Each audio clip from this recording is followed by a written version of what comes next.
guys, welcome to another episode of the Decentralized podcast, where we bring you all the latest news, information, education on everything Bitcoin, blockchain, and cryptocurrency. And on today's episode, we've got Greg Medcraft. Yes, Greg is now the Director of Financial and Enterprise Affairs at the OECD, which is basically the policy arm of the G20. These guys, they take care of conduct, corporate governance, financial education, consumer protection, financial markets, investments, insurance. Basically, they help write policy. And look, today's episode, it got a little bit heated. You can run, but you can't hide! Yeah, it's kind of like the clash of the philosophies. On one side, you know, we've got the libertarians, the free market supporters, the Bitcoiners and all that sort of stuff, versus kind of like the men behind the curtain. Exerting control from behind the scenes. You dare to come to me for a heart! With this episode, we'd really like you guys to share it, because this is an important episode. I think it's really important for people to know where the points of contention are in the space, because that sort of defines why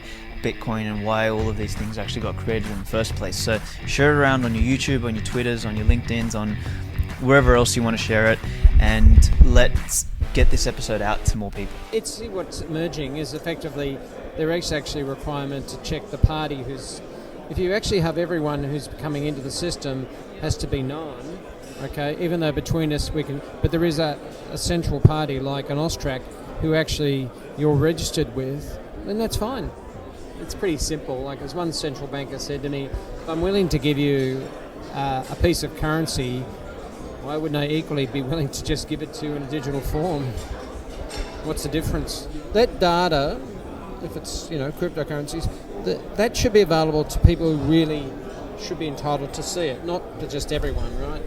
But how do you stop that? Because you're sort of up against a development community that is philosophically opposed to those sort of ideas of having this government oversight or this big brother kind of looking over everybody.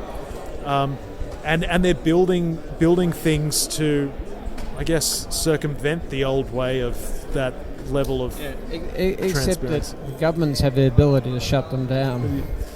So the issue is either you change or you'll get shut down. And I think it's far better to change than to shut down. Well, I think anyone running a business will do that. Yeah, I always say, you know, at ASIC when I left they gave me some cufflinks and it says we can do this the easy way or the hard way. And I used to say to people, you know, whether, you know, do you want to plead guilty or we have all this evidence and we can go to court and you'll get a much heavier sentence. That's the easy way or the hard way. No, it really is. It's so interconnected. You know, what people don't appreciate, the reach of government, if government wants to take time, the reach of government is extraordinary. Oh, I don't doubt it. So, as I say, if they want to stop things, they can, right? Yeah. They can. Yeah. I mean, if they want to divert the resources to things, they can. Yeah.